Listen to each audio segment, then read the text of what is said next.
Good morning, Bucknutters. Welcome to the Bucknuts Morning Five here on Monday, May 18th, 2020. I am Dave Biddle. I am very happy to be joined by the Dean of Ohio State football recruiting, Bill Kurelic. Again, if you're listening on Apple Podcasts, we're in a competition with the Michigan and Penn State site, as we've been telling you. So if you're listening on Apple Podcasts, give us a 5-star review if you like the show. It really helps, and will help us beat the Nittany Lions and the Wolverines. All right, let's get down to matters of business, Dean. We asked the Front Row Message Board subscribers for questions, and they came strong again. We're going to start right at the top. Bill from Buckeye13625. He says, will the possibility of the Pac-12 not playing this year have any effect on Emeka Egbuka and JTT's recruitment? How about Corey Foreman? What say you, Dean?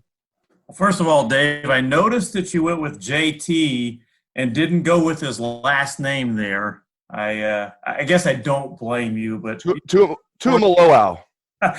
Close. Tumi Moloau.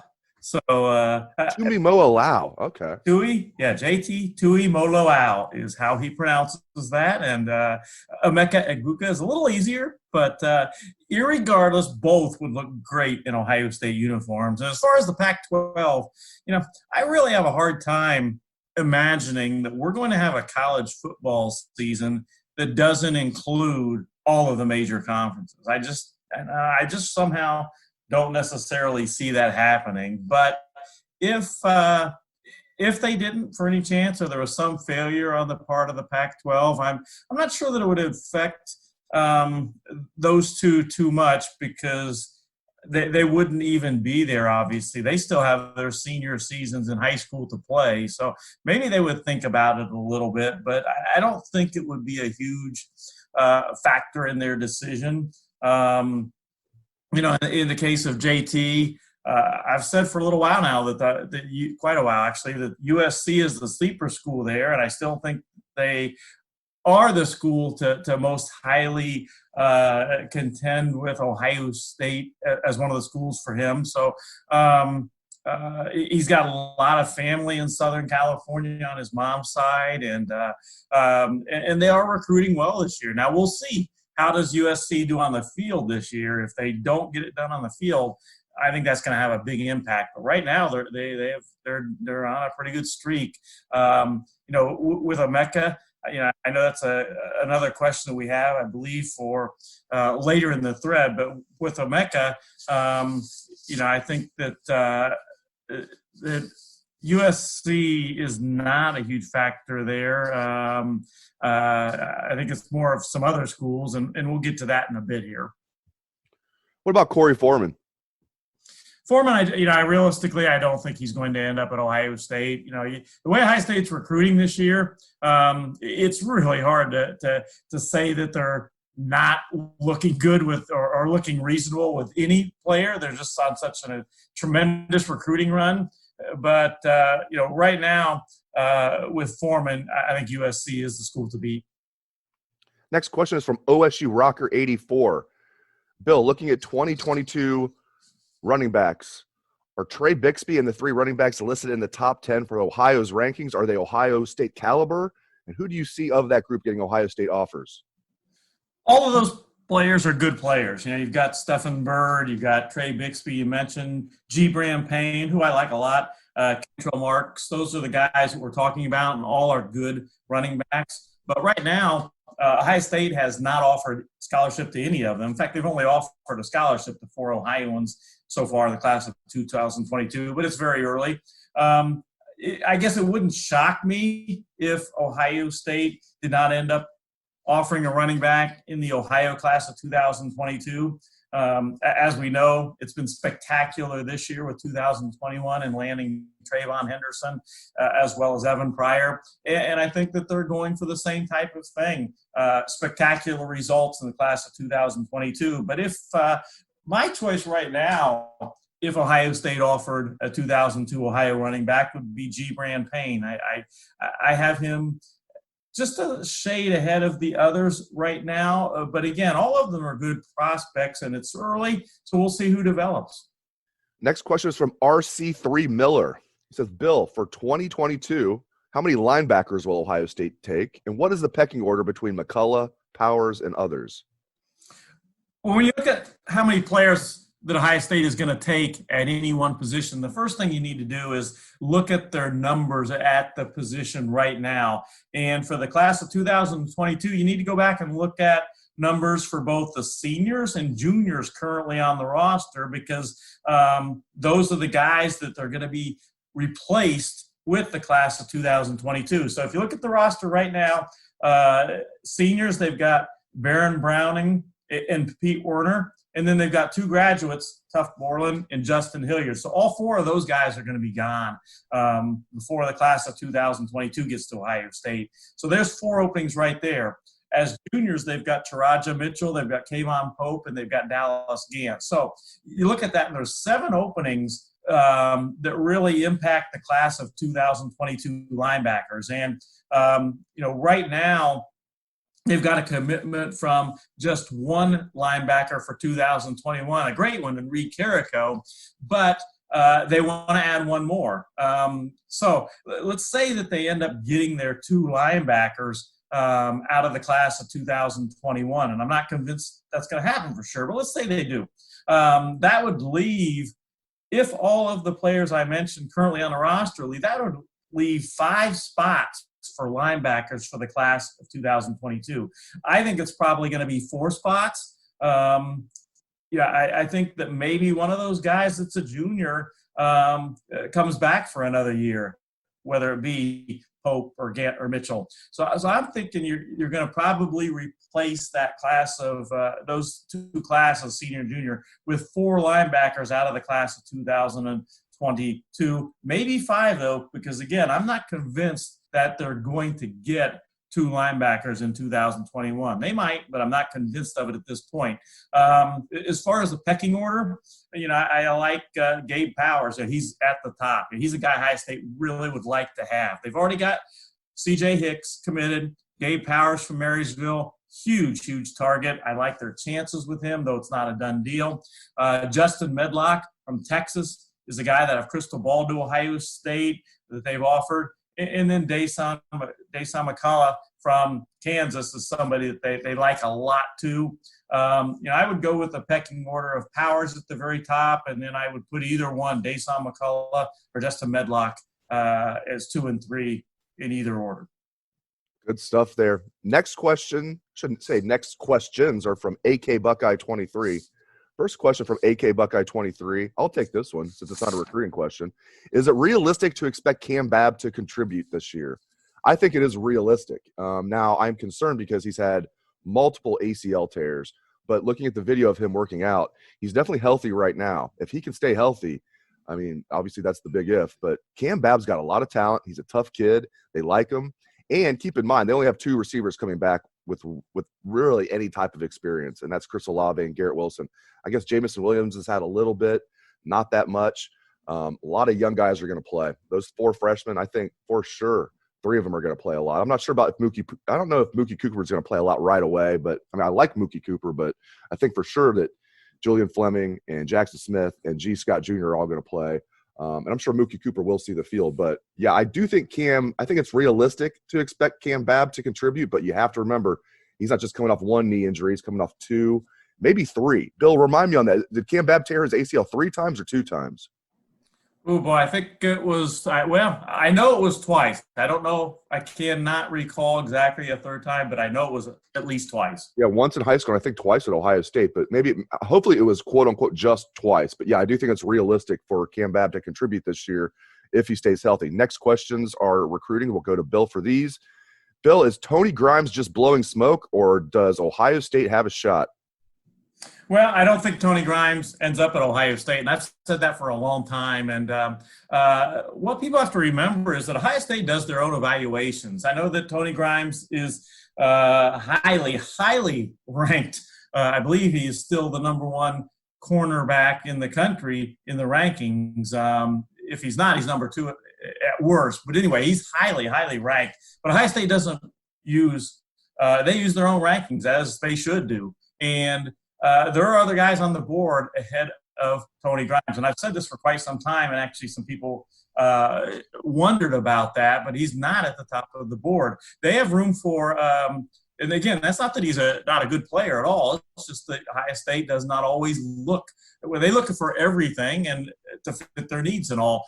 And right now, the guy that I like at the top of the board for Ohio State, they want to add one more defensive back, is Derek Davis from Pennsylvania. And they have a realistic shot at landing him. After him, you're looking at Jalen Davies, cornerback from Mater Dei High School, Santa Ana, California.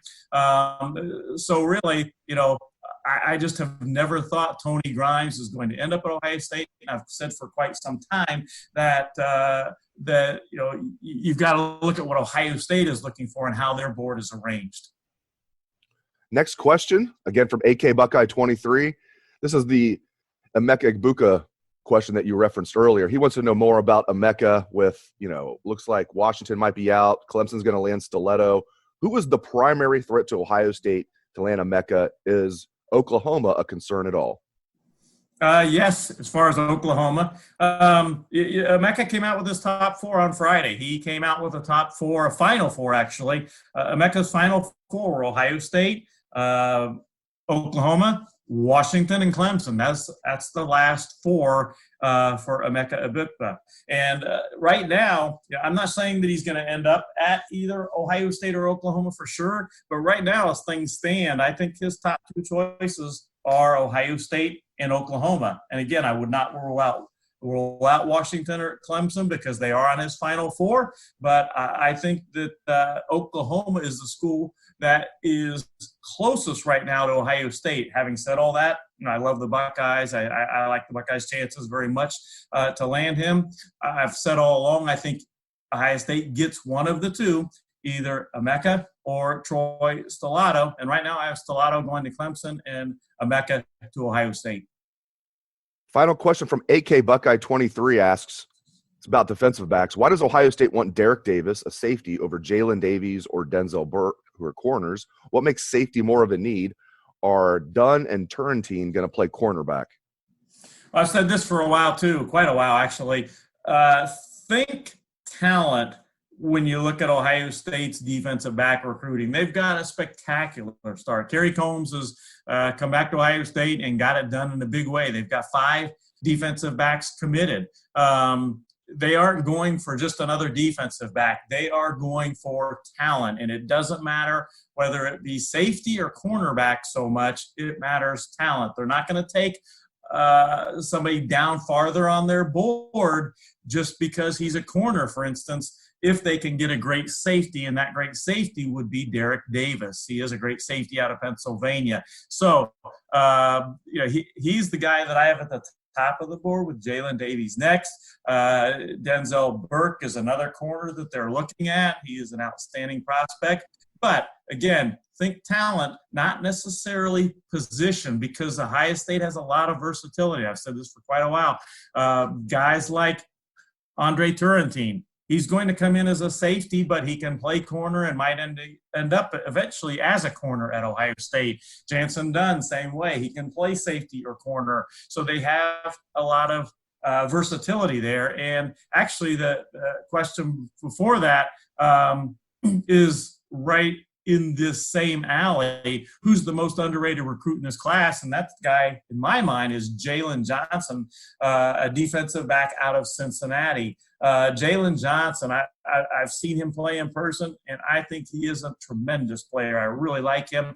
He's coming into Ohio State as a safety, but he's got cornerback skills, and I know there's some talk about him being a linebacker. That's not what Ohio State is recruiting him for. They're recruiting him as a defensive back, and that is what he's focused on. He plans to be a safety for Ohio State. I see him as a safety for Ohio State, but again, he's got some cornerback skills, and I had this on my podcast Mark Porter from scoutingohio.com, who knows the Ohio kids better than anybody out there, really. He's been doing it for a long time. And as he also put it, Jalen Johnson has cornerback ability, but is a tremendous safety. So they've got a lot of versatility, and they're looking to add one more great defensive back to that group. I love this next question, and I promise I did not put him up to it, Bill. This is from Ricker FPD. Ricker FPD. Now, for those that don't know, when Bill Kurelic orders a hamburger, he orders it plain. Nothing on it except the bun and the burger. If I'm going through Burger King and I get myself a double cheeseburger plain, I'll tell them I want a double cheeseburger Kurelic style. They know what I'm talking about. So this next question from Ricker FPD. If Bill Kurelic had to eat a non-plain hamburger, which topping would be the most tolerable to his stomach? Lettuce, tomato, onion, pickle, cheese, or other? That is a tough one. I know one it would not be. It would be a pickle. No desire there. I guess if I had to, it would be probably lettuce, because that's the most healthy there. And believe it or not, I don't have hamburgers very often, very seldom now, because I'm trying to eat healthier, trying to get rid of some of the red meat in my diet, keeping that cholesterol down, that bad cholesterol, and trying to eat as healthy as possible. Getting older, got to watch that stuff. So I'll go with the lettuce, but I don't have hamburgers that often anymore, in a hope to be a healthy person. I'll take your pickles. Give me all the dill pickles you can give me. I'll pile the dill pickles on my burger. All right, next one is about 2022 prospects on the defensive line. This is from Aiden, 2013. He wants to know about Caden Curry, a defensive tackle from Indiana, and Enoy White, a defensive end from Philadelphia. What's the latest on those guys, Bill? Actually, I mentioned Enoy White last night in my column, my Sunday night column.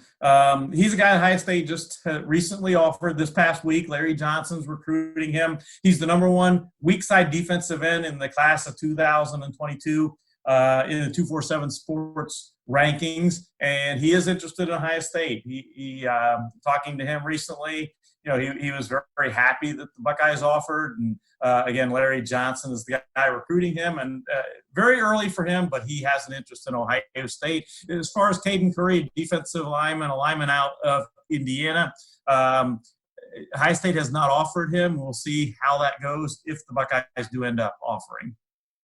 Last question here for the show from Flash's Buck 2014. Flash's Buck 2014 wants to know, what is our favorite diner in Columbus? I can go first on this one, and you can close the show, Bill. My favorite is the Starliner Diner here in Hilliard.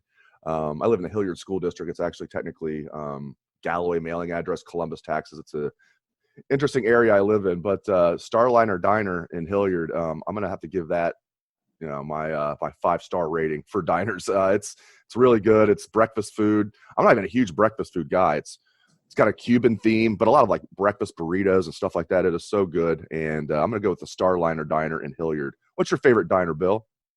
Well, I'm going to contradict my answer to that question on the hamburger things. While I seldom eat them anymore, maybe one a month, maybe, I still love them. So I'll have to go with a place that maybe people haven't heard of too much. I live up in the Olentangy School District, and there's a relatively new restaurant, I think a couple years old maybe, called Brew Burger, and they have great hamburgers. Again, I don't go and get that very often, but I still love it.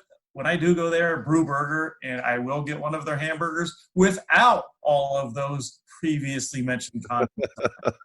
I imagine when you walk in there, you say, I want it Kurelic style. They know that. You probably don't even have to tell them. You just walk in. You're like Norm from Cheers. They're like, Dean. And they start making plain. No, not quite.